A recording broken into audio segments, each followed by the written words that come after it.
Bismillahirrahmanirrahim. Ya Hayyu ya Qayyum.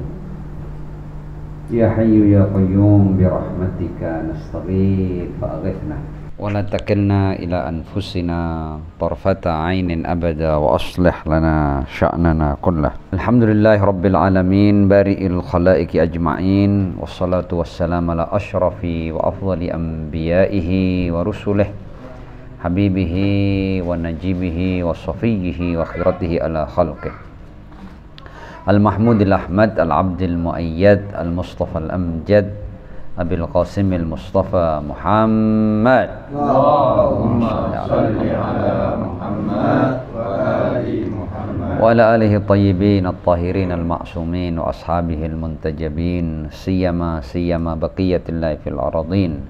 Ajalallahu ta'ala farajahu syarif wa ja'alna wa jami'al mu'minin wal mu'minat wal muslimin wal muslimat min adba'ihi wa junudi amma ba'd. Ikhwani wa akhwatil a'izza, assalamualaikum warahmatullahi wabarakatuh. Waalaikumsalam warahmatullahi wabarakatuh. Alhamdulillah kita bisa melanjutkan kajian Al-Arba'una Haditsan lil Imam Al-Khumaini qaddasallahu ta'ala sirrahu syarif. Dan pertemuan kita pada malam hari ini adalah bagian kedua dari hadis yang ke-20 dengan tema an-niyah wal ikhlas, ya, niat dan keikhlasan. Kita refresh sejenak hadisnya supaya bisa kita mengikuti tema-tema berikut yang dijadikan penjelasan oleh Al-Imam Al-Khumaini qaddasallahu ta'ala sirrahu syarif. Riwayat dari Abi Abdullah alaihissalam fi qaulillahi ta'ala liyabluwakum ayyukum ahsanu amala. Jadi ketika beliau menjelaskan ayat liyabluwakum ayyukum ahsanu amala, kita akan tahu kan ini bagian daripada surat Al-Mulk, ya. Walladzi khalaqal mauta wal hayata, dialah yang menciptakan kematian dan kehidupan. Liyabluwakum ayyukum ahsanu amala, untuk menguji kalian siapa di antara kalian yang ahsanu amala. Qala, nah beliau menjelaskan, laisa ya'ni aktsarakum amala. Jadi ahsanu amala itu yang dimaksud bukan yang paling banyak amalnya, walakin aswabakum amala. Tapi maksudnya adalah amalan yang paling tepat, yang paling benar, ya. Wa innamal isaba, lalu apa maksud daripada amalan yang tepat itu atau amalan yang shawab itu? Wa innamal isaba khasyatullah, yaitu takut kepada Allah, wa niyyah as-shadiqah, ya, dan niat yang tulus, wal khasyah, dan rasa takut kepada Allah Subhanahu wa taala. Jadi poin pertama dalam hadis ini, hadis ke-20 ini adalah maksud daripada ahsanu amala itu adalah aswabakum amala. Dan apa itu aswabakum amala? Yaitu takut kepada Allah, niat yang tulus, ya, dan juga khasyah. Diulangi lagi, takut kepada Allah Subhanahu wa taala. Kemudian hadis berlanjut, tsumma qala al-ibqa 'alal amal hatta yakhlusa, ya, itu mempertahankan sebuah amalan, ya, agar amalan itu murni untuk Allah Subhanahu wa taala, asyaddu minal amal, itu jauh lebih berat daripada beramal itu sendiri. Jadi mempertahankan sebuah amalan tetap dalam keikhlasan itu jauh lebih sulit daripada amalan itu sendiri. Nanti akan dijelaskan. Wal amalul khalis alladzi la turidu, ya, dan amalan yang ikhlas, yaitu di mana engkau tidak berkeinginan ayyahmadaka alaihi ahadun illallahu ta'ala, yaitu sebuah amalan yang dengannya engkau tidak ingin untuk dipuji oleh siapapun selain Allah Subhanahu wa taala, afdhalu minal amal, ya. Orang yang amalan yang ikhlas itu, niat yang seperti itu, ya, sehingga dia tidak mau tidak berkehendak untuk atau tidak ingin dipuji oleh selain Allah, itu lebih utama daripada amal itu sendiri. Ala wa innan niyyah hiyal amal. Ketahuilah bahwa niat itu ya amal itu.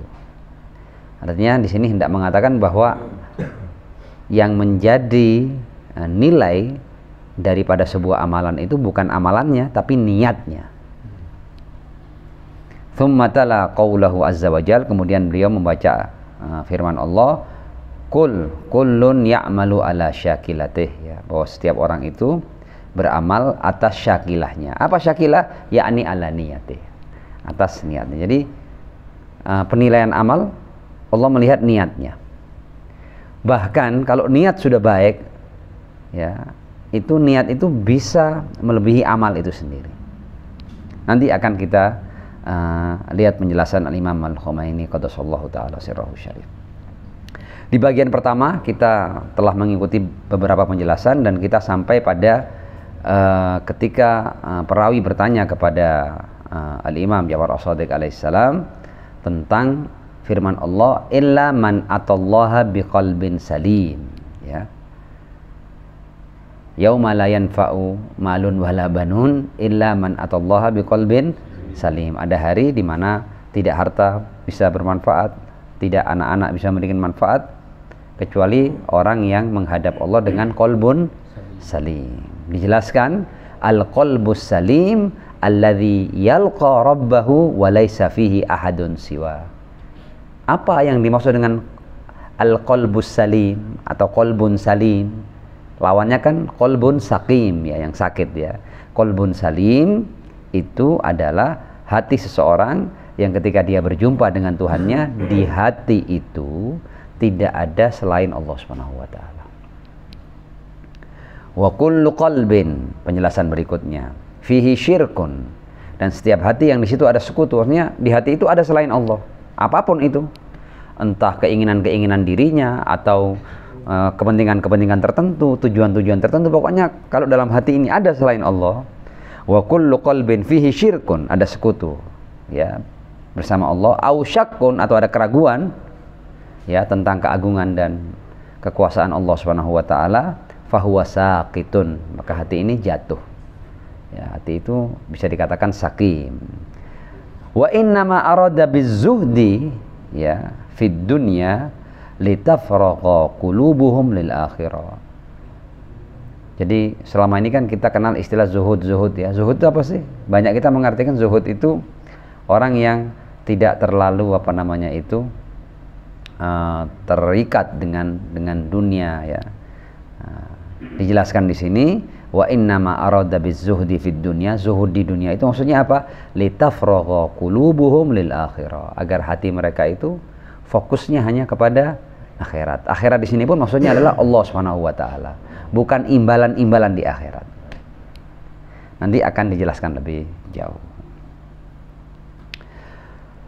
Naam, jadi wa innama arada bizuhdi fid dunya litafragha qulubuhum lil akhirah, ya. Ini Al-Imam Khomeini dalam kitabnya menjelaskan isyarah ila annal ghaya minaz zuhdi fid dunya huwa, jadi zuhud di dunia itu maksudnya apa?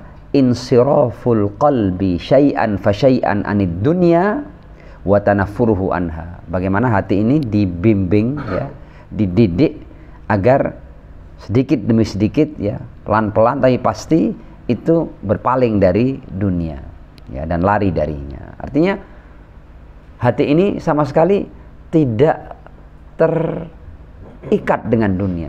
Jadi apapun yang dilakukan, karena kan niat itu kan tempatnya di hati kan, itu dalam niatnya itu tidak ada tujuan duniawi, ya.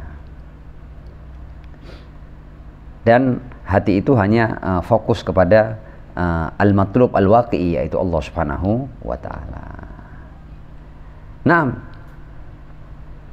Nah, selain Allah itu, ya, dikatakan hati itu tidak ada dalam hati itu selain Allah. Selain Allah itu bisa perkara yang sifatnya materi dan juga bisa perkara yang sifatnya non materi. Ya, materi jelas, ya, keuntungan-keuntungan duniawi, ya, apapun itu bentuk keuntungan duniawi, raihan-raihan duniawi itu materi. Sementara hal-hal maknawi adalah seperti makom-makom tertentu, ya kan. Nah, kalau orang berbuat dan tujuannya adalah makom maknawi tertentu, ini pun bisa menjadi syirik. Ya, jadi jangan dianggap yang bisa menjadi saingan Tuhan di hati itu hanya perkara-perkara duniawi, tapi perkara-perkara ukhrawi tanda kutip ya, seperti makomat ukhrawiyah itu kalau dijadikan tujuan, saya melakukan ini supaya saya mendapat tempat di sisi Allah seperti ini, sehingga Tuhannya hilang, yang ada adalah makom itu juga sesuatu yang bisa membuat hati tidak salim. Jadi ini permasalahan agak detail. Singkat kata, at-tawajjuh ini kan tema hadisnya adalah an-niyah wal ikhlas, ya, niat dan keikhlasan. Singkat kata, at-tawajjuh ila ghairil haqqil muta'ali yu'addu ya min amali ahli dunya wa la yakunu zahidan fiha wa yakun mahruman minal akhirah al-haqiqiyah wa jannatul liqa allati ya'la maratib al-jannah. Intinya bahwa menjadikan yang selain Allah sebagai tujuan apapun itu, baik yang bersifat duniawi maupun ukhrawi, itu dianggap sebagai amalan ahli dunia, orang yang suka dunia maksudnya, dan dia tidak dianggap sebagai orang yang zuhud ya, dan dia akan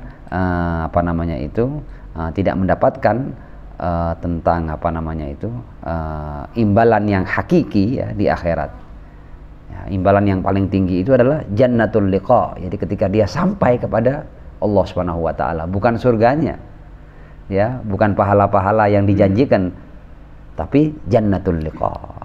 Ya, bagaimana dia sampai pada perjumpaan dengan Allah Subhanahu wa taala. Dan itu adalah a'la maratibil jannah. Jannatul liqa itu tingkatan yang paling tinggi di surga. Artinya apa tingkatan yang paling tinggi di surga? Bukan imbalan-imbalan surgawinya, tapi ketika dia sampai pada Allah Subhanahu wa taala. Tidak ada yang lebih tinggi daripada seorang hamba itu sampai kepada Tuhannya. Jadi semua nikmat-nikmat yang luar biasa di surga itu jauh di bawah al-liqa. Nah, ya meskipun kita tahu kan di akhirat pun ada derajat-derajat ya, tapi derajat-derajat ini tidak boleh menjadi tujuan, karena kalau ini menjadi tujuan, maka dia akan menjadi sekutu bagi Allah Subhanahu wa taala.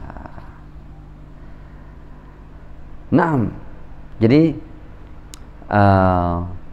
tentang sesuatu yang bisa membuat hati tidak salim tadi itu adalah menyertakan yang selain Allah dalam hati ini. Meskipun yang disertakan itu adalah perkara-perkara ukhrawi, maqamat ukhrawiyah. Nah, kita sampai pada poin ini, dan kemudian pasal berikutnya adalah baru mendefinisikan ikhlas itu apa. Ta'riful ikhlas. Al-Imam Al-Khumaini qaddasallahu ta'ala sirrahu syarif ketika hendak mendefinisikan keikhlasan, beliau mengutip apa yang disampaikan oleh Al-Arif Khaja Abdullah Al-Ansari ya, Quddisa sirruh, ketika beliau menjelaskan bahwa ikhlas itu adalah al-ikhlas tasfiyatul amal min kulli syaubin.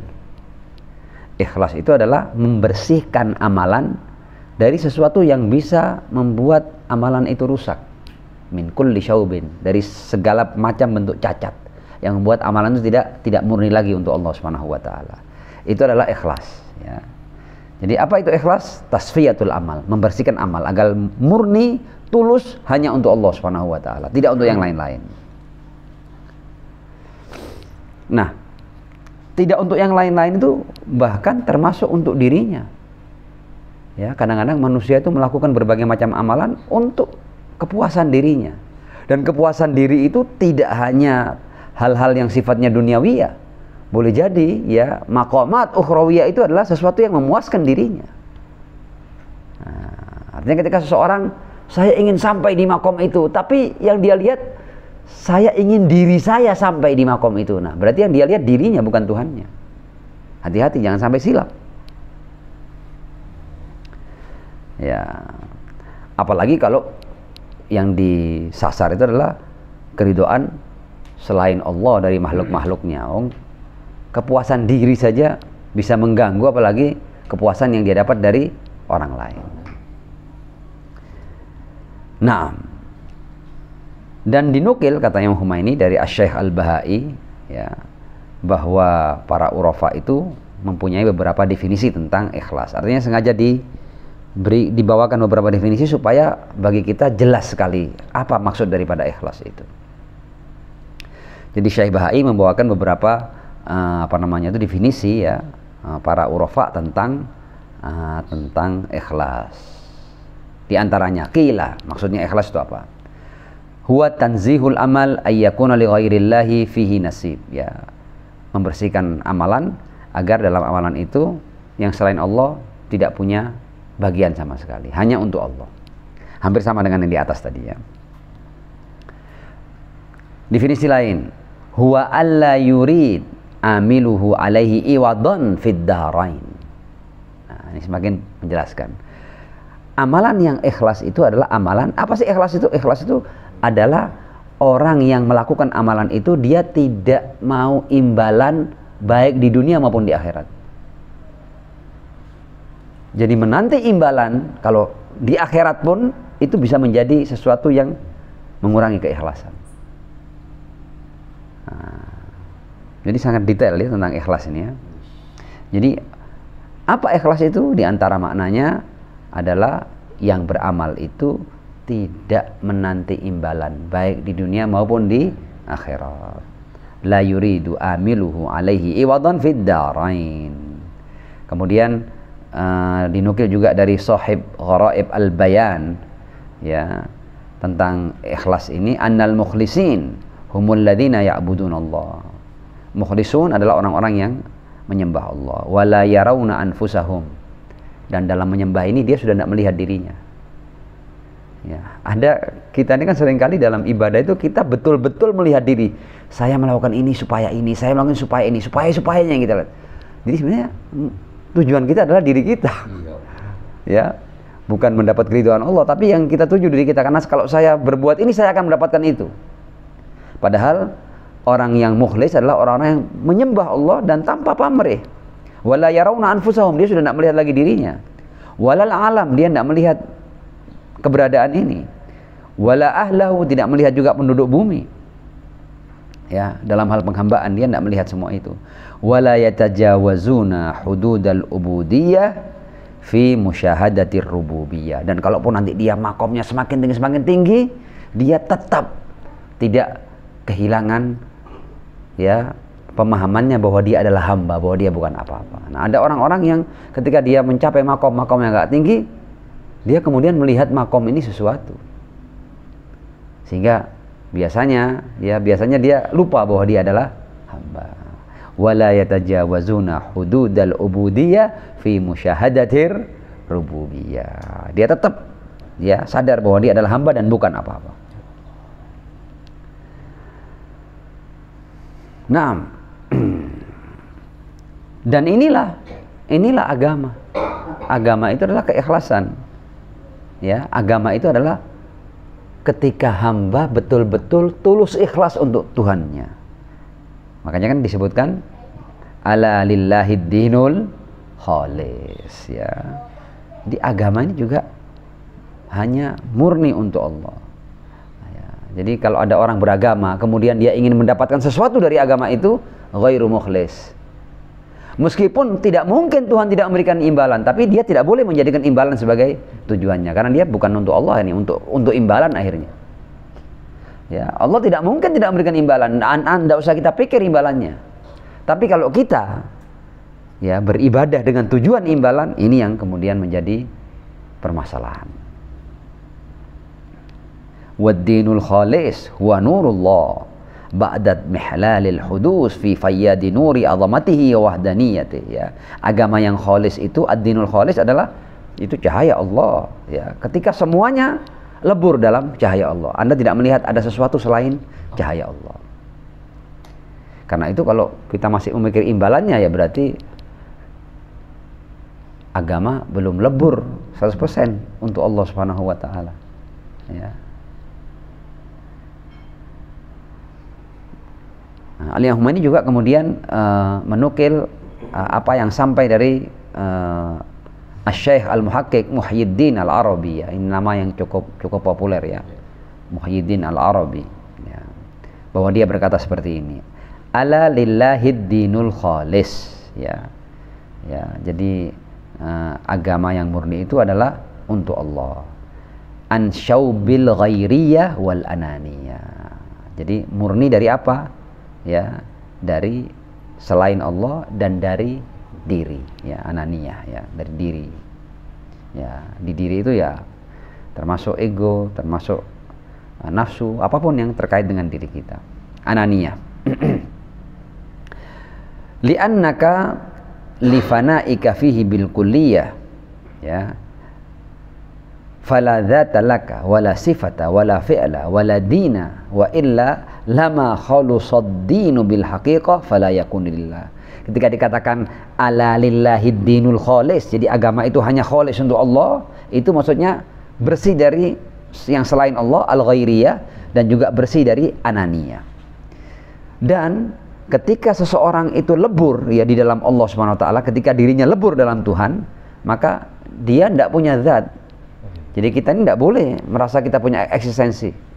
Kalau kita masih merasa punya eksistensi, berarti kita belum lebur, ya. Kita masih melihat bahwa diri kita ada. Ini semua bahasa-bahasa yang memang harus dipahami dengan ketenangan, ya, supaya kita tidak bingung, ya.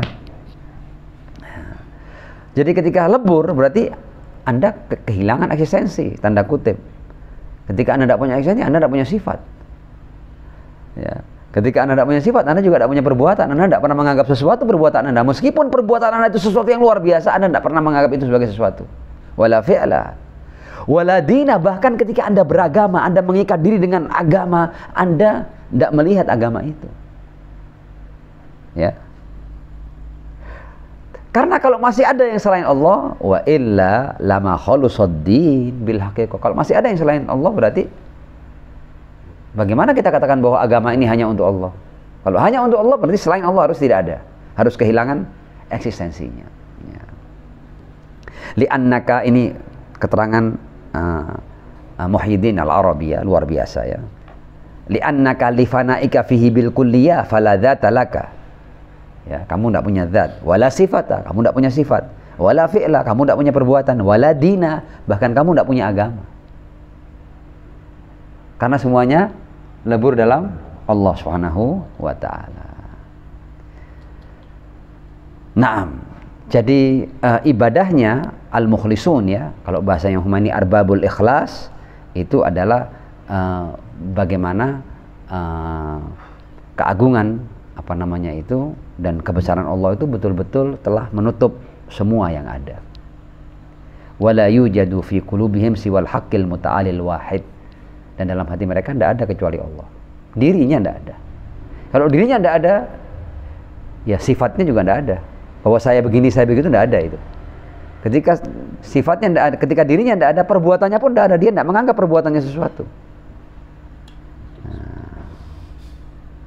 Ini yang kalau dalam dalam bahasa kalam dikatakan sampainya imkan kepada wujud, ya, sampainya mumkinul wujud kepada wajibul wujud.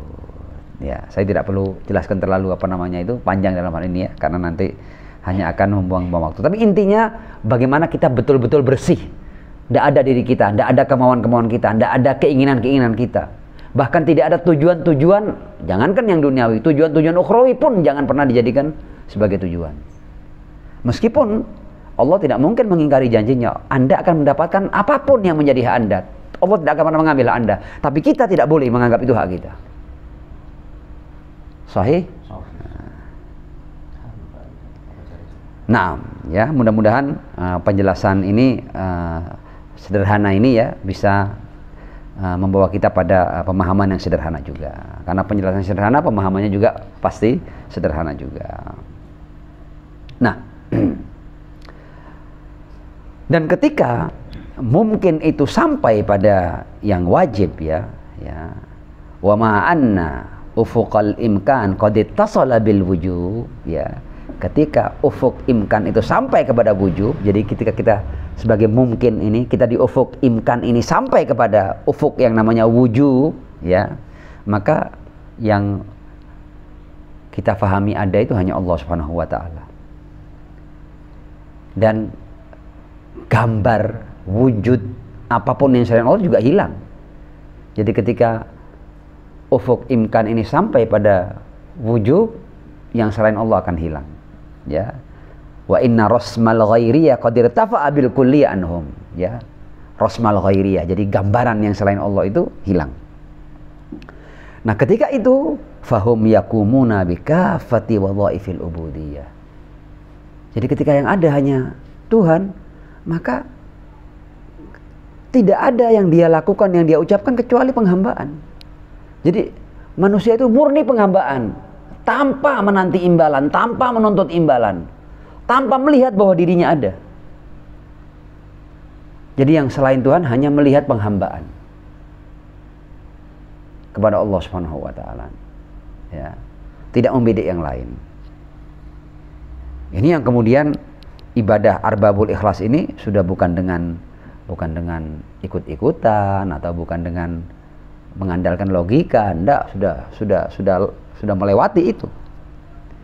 Bal takunu ibadatuhum bitajalli. Karena dia sudah, jadi ketika keagungan Allah itu tajalli, itu dia enggak melihat yang selain Allah semuanya. Jadi ibarat beginilah, kalau saya mau contohkan, ini kenapa lampu ini bisa kita lihat? Ya, karena tidak ada yang lebih terang daripada ini. Ya, tapi kalau Anda dalam terangnya matahari, lampu-lampu seakan tidak ada. Kehilangan cahayanya, jadi cahayanya kalah kuat dengan cahaya matahari. Ini sekedar ilustrasi ya. Jadi ketika ada eksistensi yang tak terbatas yaitu Allah SWT, maka yang lain hilang. Sama dengan cahaya lampu ya. Ketika di sorotan matahari, seakan kehilangan cahaya lampu itu. Padahal dia menyala, tidak ada cahayanya, tidak punya efek apapun, tidak terlihat. Yang terlihat hanya matahari. Itu namanya ibadah mereka dengan tajalli. Nah, ya ini pun juga bisa kita baca dalam sholat malam Mi'raj ar-Rasul sallallahu alaihi wa alihi. Tapi bukan di sini tempatnya untuk kita bahas.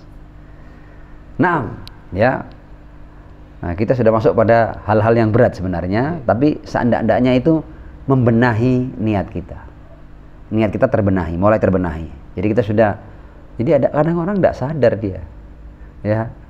Dia ibadah untuk dirinya. Dia ibadah untuk surga, dia ibadah untuk bidadari. Dia ibadah tidak untuk Tuhan dia. Tuhannya tidak ada, Tuhannya hanya dijadikan perantara untuk dia sampai pada kepuasan dirinya, meskipun kepuasan itu di akhirat. Nah, sallu ala Muhammad wa ali Muhammad. Allahumma salli ala Muhammad wa ali Muhammad Wa ajil farajahum. Nah, sekarang di pasal berikutnya adalah tentang ikhlas setelah beramal. Jadi ternyata ikhlas itu bukan hanya ketika kita mau memulai amalan atau ketika kita beramal, tapi ikhlas itu juga punya tempat pada setelah kita beramal. Nah, nanti kita lihat bagaimana maksudnya. Makanya kan dalam hadis tadi yang kita baca, al-ibqa alal amal hatta yakhlus, ya. Jadi kita mempertahankan amalan tetap ikhlas itu jauh lebih berat daripada amalan itu. Jadi boleh jadi amalan pertama kita ikhlas. Ya, tapi berapa lama kita bisa pertahankan amalan A ini ikhlas terus? Ya, nanti kita lihat, jadi ada ceritanya nanti. Karena itu kita itu juga harus senantiasa menjaga, ya, berhati-hati agar amalan-amalan kita yang sudah kita lakukan dengan ikhlas jangan sampai berubah. Ya, karena dengan 1-2 perbuatan kita yang asalnya kita lakukan dengan ikhlas bisa tidak ikhlas lagi nanti. Bisa kehilangan ikhlas. Amalan-amalan itu bisa kehilangan keikhlasannya. Ya. Nah, yang ini menjelaskan ada kalanya seseorang itu ketika dia berbuat tanpa cacat, tanpa kekurangan, ya, tidak ada riaknya, tidak ada ujubnya, ya. Tapi beberapa waktu kemudian, yang asalnya perbuatan dia lakukan dengan penuh keikhlasan, dia ceritakan, ya kan? Dia pamerkan. Tapi ini setelah setahun ini amalan aman ini. Setelah setahun amalan yang tahun lalu itu diceritakan dalam rangka membanggakan dirinya. rusak amalannya. Ya, riwayat dari Imam Baqir alaihissalam, al-ibqa alal amal asyaddu minal amal. Ya, jadi mempertahankan amal itu lebih sulit daripada amal sendiri. Wamal ibqa alal amal. Apa itu ibqa alal amal? Qala, ini gitu ya. Yasilur rajul bisilatin. Kadang-kadang seorang itu beramal baik dengan melakukan perbuatan menyambung silaturahmi. Wa yunfik nafaqatan lillah. Dia berinfak, dia persembahkan hanya untuk Allah, ya, wahdahu la syarikalah. Fakutiba lahu sirran, ya. Ketika dia berinfak dan dia lakukan ini agar tidak ada orang yang tahu dan dilakukan hanya untuk Allah Subhanahu wa taala, maka itu ditulis sebagai dia berinfak secara sirri. Ya, dan berinfak sirri itu pahalanya lebih besar daripada infak secara alani. Ya, orang boleh saja dia berinfak terang-terangan dan dia ikhlas, bisa saja. Tapi kalau orang berinfak sengaja dia rahasiakan, itu pahalanya lebih besar. Ya. Nah, ada orang yang berinfak secara sirri, fakutiba lahu sirron. Tapi setelah setahun dia ceritakan, kamu tahu di malam itu siapa yang datang? Nah, summa yadhkuruha, kemudian dia menceritakannya, fatumha, maka dihapus itu. Fakutiba lahu alaniya. Sekarang sudah bukan sirri lagi, sudah alaniyah sudah, ya. Nah, dan kalau dia ceritakan lagi sampai akhirnya ke pamer, ya, summa yadhkuruha fatuktab lahu riya'an. Nah, sudah hilang sudah pahalanya, amblas. Jadi intinya jangan pernah merasa aman dari tipu daya setan dan diri, ya. Jadi setan selalu berusaha untuk merusak amal kita, dan kita juga kalau tidak hati-hati, ego kita ini juga akan menarik kita untuk merusak amal kita sendiri. Karena kita ingin dipuji, karena kita ingin apa itu diketahui, karena kita ingin tampil, karena kita ingin populer, karena kita ingin dipuja. Nah, ego ini bisa menghancurkan amal-amal kita yang sebelumnya sudah bagus. Wa na'udzubillahi min dzalik. Jadi intinya berbuat ikhlas itu jauh lebih mudah daripada mempertahankan perbuatan tetap dalam keikhlasannya.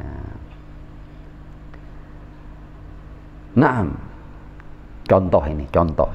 Sekarang masuk pada contoh-contoh, ya. Dengan contoh-contoh ini kita akan semakin melihat, oh kadang-kadang saya berbuat seperti itu, ya. Tidak contoh ini. Kadang ada orang dia sholat malam dan tidak mungkin dia tiba-tiba bercerita, saya ini sholat malam loh, ya. Saya ini tidak pernah putus tahajud, tidak mungkin dia kan, itu kan riaknya kan kasar kan, jadi pamernya kasar kan. Dia tidak bakal cerita bahwa saya ini ahli tahajud, saya ini ahli qiyamul lail. Boleh jadi dia tidak cerita begitu, tapi dia ingin diketahui oleh orang bahwa saya ini biasa tahajud, ya, atau sering tahajud. Bagaimana caranya? Ini kita lihat setan bagaimana menggiring kita pada perbuatan itu supaya menjadi riya, supaya kita kehilangan keikhlasannya. Dia tidak cerita kalau dia sholat malam. Tiba-tiba dia cerita, tidak ada, ya, saat-saat tenang seperti saat-saat sahur, ya. Saat-saat sahur itu saat-saat yang luar biasa. Dia tidak cerita bahwa dia sholat malam, tapi dia cerita tentang atmosfer di saat sahur, ya, suasana sahur, suasana beberapa jam menjelang subuh. Itu saat-saat yang penuh dengan cahaya. Dia cerita begitu aja, ya. Dan memang kalau munajat di waktu itu memang ya tenang, ya, hati itu bisa tenang, ya. Dia tidak cerita kalau dia, tapi maksudnya paham kalau saya itu bangun di malam itu. Ya. Dan tidak sadar dia sedang merusak amalnya. Nah, yang ini bukan berkata manusia itu harus selalu menjadi dokter bagi dirinya, ya. Jadi kamu awasi dirimu, jangan sampai, kalau dokter kan kita diawasi kan, jangan makan sembarangan, ya kan, pola makannya dijaga. Nah, kita juga harus menjadi seperti itu terhadap diri kita. Kita harus jaga terus diri kita, jangan sampai keceplosan, jangan sampai liar, jangan sampai lupa, jangan sampai lalai, ya. Karena kelalaian akan membuat amalan-amalan kita yang dulunya kita lakukan dengan keikhlasan akan hilang dan hancur. Intinya kita harus senantiasa berlindung kepada Allah dari keburukan atau kejahatan setan dan dari kejahatan an-nafsul ammara. Innan nafsa la ammaratun bisu illa ma rahima rabbi inna rabbi ghafurun rahim. Nah, di bagian berikutnya Al-Imam Al-Khumaini qaddasallahu taala sirrahu syarif bercerita bahwa meraih keikhlasan itu adalah perkara yang luar biasa sulit. Jadi dijelaskan bahwa sulit ini bukan dalam rangka menakut-nakuti kita, tapi supaya kita bersungguh-sungguh untuk menjaga keikhlasan ini, karena kalau enggak memang enggak mudah. Nah, bahkan menjaga niat itu tetap dalam keikhlasan itu boleh jadi tidak akan terjadi kecuali kepada al-khullas min awliyaillah, kepada para wali Allah Subhanahu wa taala. Jadi orang-orang tertentu, tidak untuk sembarang orang. Kenapa? Karena kata beliau ya, jadi meraih keikhlasan niat itu adalah perkara sulit karena niat itu adalah ibarah anil irada al-ba'itha nahwal amal. Ya, niat itu adalah ibarat motivasi yang menarik manusia untuk melakukan sebuah amalan. Dan karena niat itu adalah sebuah motivasi, ya, atau bisa dikatakan motif, ya, maka dia akan mengikuti apa yang dijadikan tujuan puncak bagi orang itu. Jadi kita ini kan masing-masing kan kita punya tujuan kan. Jadi tujuan kita itu yang akan melahirkan motivasi. Sebagai contoh, kalau orang itu dia cinta kekuasaan, dia cinta jabatan, kalau memang dia seperti itu, maka semua gerak-geriknya, semua daya dan upayanya itu dilakukan dalam rangka meraih jabatan itu, meraih kekuasaan itu. Ya, sebagai contoh ini, kalau ada orang yang suka jabatan, suka kekuasaan, gila kedudukan, maka pelan-pelan nanti ini akan menjadi sebuah karakter dalam dirinya, sehingga apa? Sehingga semua yang dia lakukan itu bertujuan untuk meraih apa yang menjadi impiannya. Ini yang kemudian katanya ini hati-hati. Kita harus hati-hati dengan karakter kita, dengan syakilah kita. Jadi jangan sampai syakilah kita itu adalah sesuatu yang memang sudah sejak awal keliru. Jadi kalau kita biarkan diri kita ini menjadi orang yang gila pada kekuasaan, gila pada kedudukan, gila pangkat dan lain sebagainya, itu akan memenjarakan kita, sehingga apapun yang kita lakukan nanti tidak sadar tujuan kita itu. Ya, makanya kita diminta agar syakilah kita itu jangan syakilah yang bukan robbaniyah. Syakilah kita harus robbaniyah. Jangan sampai tidak robbaniyah. Atau secara umum orang itu banyak yang narsis, ya, yang egois, yang terlalu cinta pada dirinya sehingga apa-apa itu demi dirinya dia lakukan. Jangan sampai. Ya, jangan sampai dirimu menjadi apa namanya itu poros dari semua kegiatanmu, dari semua aktivitasmu. Jangan sampai dirimu menjadi poros. Ya. Poros harus Allah Subhanahu wa taala. Nah, kalau orang tidak sadar karena dia cinta pada dirinya, maka syakilahnya dia ya hubbun nafs. Ketika syakilah dia hubbun nafs, maka apapun yang dilakukan ya dilakukan dalam rangka dia sampai kepada hubbun nafs tadi itu. Hati-hati. Katanya Humaini, wa man sara hubbun nafsi wal ananiya malakatan lahu wa syakilatan nafsih kanat ghayatu maqsadihi wa nihayatu matlubihi al-wusul ila ma yulaimu nafsah, ya, wa kana ad-dafi wal muharrik lahu fi hadhil a'mal nafsu hadhil ghayah.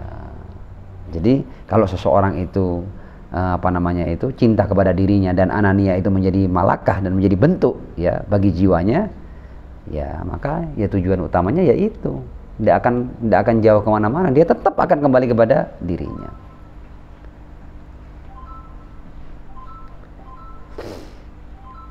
Yang Humaini kemudian memberikan contoh yang lebih dahsyat lagi. Kata yang Humaini, ada orang-orang tertentu ketika dia belajar ma'rifat, ya, al-ma'arif al-ilahiyah, ya, itu bukan untuk dia memahami Tuhan, enggak, tapi untuk kepuasan dirinya. Jadi bahkan bahasan tentang al-ma'arif al-ilahiyah, ma'rifat ketuhanan, kalau dia lakukan dalam rangka memuaskan dirinya, ini juga bagian daripada masalah. Materinya materi yang luar biasa, tapi dia raih semua itu, dia pelajari semua itu dalam rangka dia sampai kepada kepuasan rasional. Wah, ini lagi-lagi pada diri, ini tujuannya diri lagi.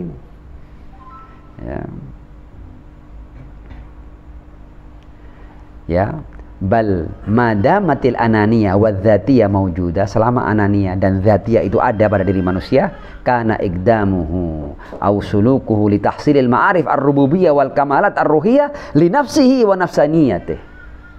Bahkan ketika dia itu belajar tentang al-ma'arif ar-rububiyyah dan kamalat ruhiyah, kesempurnaan rohani, itu dia lakukan untuk dirinya, untuk kepuasan dirinya.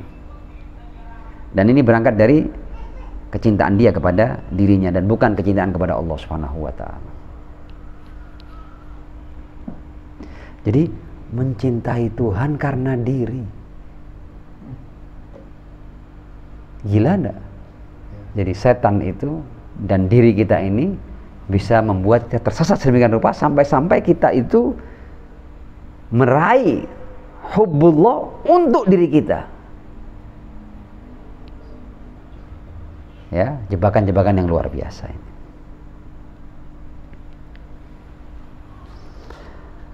Karena itu katanya Humaini, memurnikan niat ya dari segala macam bentuk syirik itu adalah amal yang sangat sulit ya, dan tidak bisa dilakukan oleh sembarang orang. Artinya kalau orang tidak sungguh-sungguh tidak akan sampai kepada kemurnian niat atau ketulusan niat yang seperti ini. Naam, sallu ala Muhammad wa ali Muhammad. Allahumma salli ala Muhammad wa ali Muhammad. Wa ajil farajahum. Karena itu sejak awal niat itu penting. Jadi kalau niat sudah benar, maka semuanya akan menjadi benar. Wa niyya afdal minal amal. Ala wa innan niyya hiyal amal. Niat itu adalah amal itu sendiri. Mungkin sebagian katanya Humaini mengatakan bahwa ini mubalaghah, berlebihan kalau ada yang mengatakan bahwa niat itu ya amal itu. Katanya Humaini sama sekali tidak berlebihan, karena nilai amal itu pada niatnya. Dengan kata lain, niat adalah bentuk sempurna amal, dan niatlah yang akan menjadi barometer tentang apakah amalan ini itu sempurna atau amalan itu kurang, amalan itu sahih atau amalan itu fasid. Masuk pada contoh-contoh. Jadi ketika contoh itu, kenapa saya senang berbagi contoh? Ketika Imam Humaini menyampaikan contoh ini akan menjelaskan beberapa hal yang kalau kita baca sebagai definisi itu sulit, tapi ketika dicontohkan menjadi cair, menjadi mudah. Imam Humaini memberikan contoh seperti ini.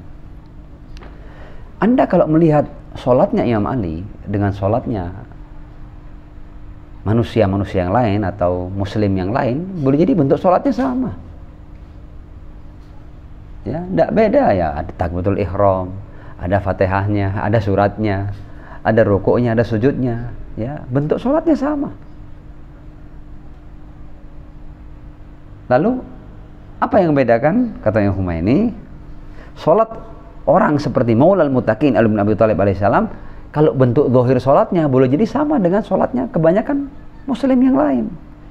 Tapi Imam Ali dengan sholatnya ini dia bisa mi'raj, ya, bisa mengalami mi'raj ruhani, ya, dan sholatnya mempunyai bentuk atau mempunyai surah malakutiyah yang sangat tinggi. Tapi orang lain dengan sholat yang sama, ya, dengan bentuk sholat yang sama, itu malah masuk ke kedalaman jahanam. Apa yang membedakan? Yang membedakan adalah niatnya. Ya. Yang membedakan adalah niatnya. Tapi kalau sholatnya boleh jadi sama. Bentuk sholatnya sama, tapi satu mengangkat orang sampai mengalami mi'raj rohani, satu malah menjatuhkan orang ke dalam neraka. Ya. Nah, atau contoh lain lagi, kita kan seringkali mendengar cerita tentang keluarga Ali bin Abi Thalib alaihissalam ketika nazar itu kan. Ketika Imam Hasan masih sakit, mereka nazar untuk puasa 3 hari berturut-turut. Kan ceritanya mereka hanya berbagi roti dengan 3 orang kan? Miskinan wa yatiman wa asira. Kata Imam Humaini, sebagian menganggap bahwa hebatnya yang Ali bin Abi Thalib alaihissalam, Sayyidah Fatimah dan Al Hasan wal Husain itu adalah ketika mereka berbagi makanan buka puasanya selama 3 hari berturut-turut. Dikira itu yang luar biasa. Kalau itu siapapun bisa, ya kan? Sekedar kita berbagi buka puasa kita dengan 3 orang, bukan hal yang luar biasa. Siapapun bisa melakukan itu. Tapi kenapa kok hal ini ketika dilakukan oleh orang-orang ini kemudian diabadikan di dalam Al-Quran, dan orang-orang ini langsung diberikan surga oleh Allah Subhanahu Wa Taala? Dikabarkan bahwa mereka dapat jannatan wa harira, sesuai apa yang termaktub dalam surat Al-Insan. Katanya Humaini, banyak orang menganggap bahwa menahan lapar selama 2 atau 3 hari itulah yang mengangkat harkat dan martabat Ahlul Bait alaihimussalam. Padahal hal ini bisa dilakukan oleh siapapun. Fihin anna ahammiyata hadzal amal takmun fil qasdil khalis wan niyyah as-shadiqah. Yang membuat berbagi dengan 3 orang ini luar biasa adalah yang diabadikan ayat innama nut'imukum liwajhillah la nuridu minkum jazaan wala syukura. Jadi niatnya yang membuat berbagi itu buka puasa dengan 3 orang selama 3 hari berturut-turut itu menjadi sesuatu yang luar biasa. Yang membuat luar biasa adalah niatnya, bukan amalnya. Kalau berbagi buka puasa selama 3 hari, siapapun bisa melakukan itu. Contoh lain kata Al-Imam Humaini, bentuk fisik dan lahir Rasulullah itu boleh jadi tidak jauh beda dengan kebanyakan manusia yang lain. Karena itu kan seringkali kan dalam sejarah ini dikatakan ketika orang-orang dari luar kota Mekah itu datang dan dia tidak kenal Rasulullah, ya, ketika datang di tengah-tengah sahabat Rasul dan Rasul ada di situ, mereka bertanya, siapa di antara kamu yang Nabi? Ya, kenapa? Karena kalau bentuk fisiknya antara Rasul dengan sahabat-sahabatnya boleh jadi secara umum sama. Tapi apa yang membedakan Ar-Rasul dengan yang lain? Ya. Padahal kalau fisiknya orang masih bertanya, ayyukumun nabi? Ya, siapa di antara kalian yang nabi ini? Tidak tahu. Dari bentuk fisiknya orang tidak bisa bedakan mana yang nabi dan mana yang bukan. Ya. Innalladzi yufaddilun nabi sallallahu alaihi wa alihi wasallam ala ghairi huwa ruhuhul kabira. Ruhnya yang besar, yang kuat, ya. Yang tulus ikhlas untuk Allah Subhanahu wa taala, ya, dan bukan raganya. Ya, tapi jiwanya. Ya, bagaimana jiwa itu mempunyai ketawakalan yang penuh kepada Allah, bagaimana jiwa yang beriman, bagaimana jiwa yang dalam hatinya hanya ada Allah Subhanahu wa taala. Itu yang membuat Rasul luar biasa, bukan bentuk raganya. Kalau bentuk raganya boleh jadi sama dengan yang lain-lain, tidak terlalu banyak berbeda.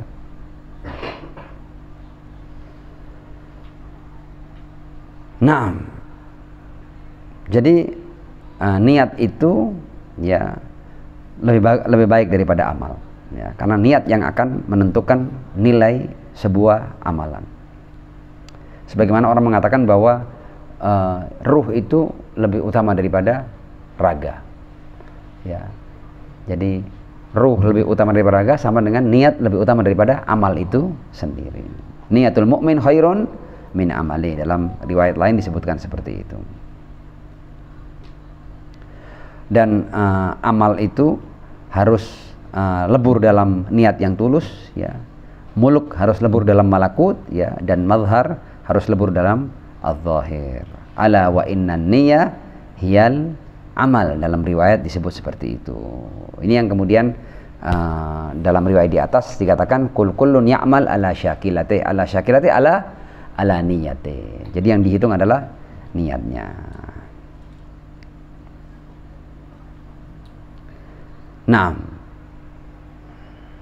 hal penting lain yang disinggung oleh Al-Imam Al-Khumaini qaddasallahu ta'ala sirruhu syarif terkait dengan keikhlasan dan niat ini adalah orang yang berbuat dengan keikhlasan, di antara cirinya adalah dia itu ketika berbuat sama saja, apakah ada yang melihatnya atau tidak ada yang melihatnya. Itu cara paling gampang untuk melihat apakah kita ini punya niat yang tulus atau tidak. Jadi kalau kita ada yang melihat kita berbuat dengan satu cara, dan kalau tidak ada yang melihat dengan cara yang lain atau berbeda, semangat kita berbeda, ketika ada yang melihat dan tidak ada yang melihat, itu menunjukkan bahwa kita belum punya niat yang tulus. Orang yang punya niat yang tulus, dia itu perbuatannya sama, apakah ada yang melihatnya atau tidak ada yang melihatnya. Di saat beramai-ramai atau di saat dia sendirian, dia sama seperti itu. Wa tasawi indahul amal fil jalwa awil khalwa fis sir awil alan. Jadi intinya, sejauh manusia mampu membersihkan hatinya dari selain Allah, sejauh itu pula dia semakin dekat dengan keikhlasan yang murni atau niat ikhlas yang murni. Jadi manusia itu semakin dia mampu membersihkan dirinya dari selain Allah, maka kecintaannya kepada Allah juga akan bertambah. Sejauh itu. Jadi kalau ada orang mampu mengeluarkan yang selain Allah 10%, ya berarti kecintaannya kepada Allah 10%. Kalau orang mampu mengeluarkan dalam hatinya yang selain Allah 20%, berarti cintanya dia kepada Allah dia 20%. Kalau dia mampu mengeluarkan yang selain Allah 100%, berarti cintanya kepada Allah 100%. Jadi ukurannya itu. Naam. Imam Khumaini kemudian menyebutkan ayat ini, bahwa sebagian berkata begini, wa may yakhruj min baitihi muhajiran ilallah wa rasulihi thumma yudrikuhul maut faqad waqa'a ajruhu 'ala Allah. Ya, kalau kita terjemahkan biasa ya, barang siapa yang keluar dari rumahnya ya, berhijrah menuju Allah dan Rasulnya, kemudian dia mengalami kematian, maka faqad waqa'a ajruhu 'ala Allah, maka pahalanya akan ada pada Allah Subhanahu wa taala. Dijelaskan di sini ay may yakhruj min baiti nafsih, barang siapa yang keluar dari rumah akunya ya, dari egonya, dari ananiyahnya, wa yuhajiril haq, dan dia serahkan hatinya sepenuhnya kepada Allah Subhanahu wa taala. Ini namanya ar-rihlah al-ma'nawiyah. Wa may yakhruj min baitihi muhajiran, ini bukan pergi fisik keluar rumah itu bukan, tapi ar-rihlah al-ma'nawiyah atau safar ruhani lah. Jadi bagaimana dia betul-betul keluar dari dirinya, dari akunya menuju Allah Subhanahu wa taala. Naam. Di bagian akhir Imam Khumaini mengutip sebuah syair atau syair irfani ya, yang dalam bahasa Persia berbunyi seperti ini. Dar zamirimo nami gunjat beghairi dustikas hardu olam ro bidusmandeh kemoro dusbas ya. Yang dikatakan bahwa dalam hati kami tidak bisa bersemayam atau tinggal selain Allah Subhanahu wa taala. Jadi hati kami menolak yang selain Allah Subhanahu wa taala. Hardu olam ro bedusmante, serahkan dua alam ini, serahkan dunia dan akhirat kepada orang lain. Serahkan, aku tidak mau itu semuanya. Dunia akhirat tidak mau. Hardu olam ro bedusmante, ya. Serahkan dua alam ini ya kepada musuh, kemoro dusbas, karena bagi kita Allah sudah cukup. Ini syair irfani. Nah, mudah-mudahan sedikit yang kita kaji tentang hadis yang ke-20 ya, yang terkait dengan niat dan ikhlas ini mampu mewujudkan niat yang tulus dalam hati kita semua. Tsummal afwa minkum. Wassalamualaikum warahmatullahi wabarakatuh.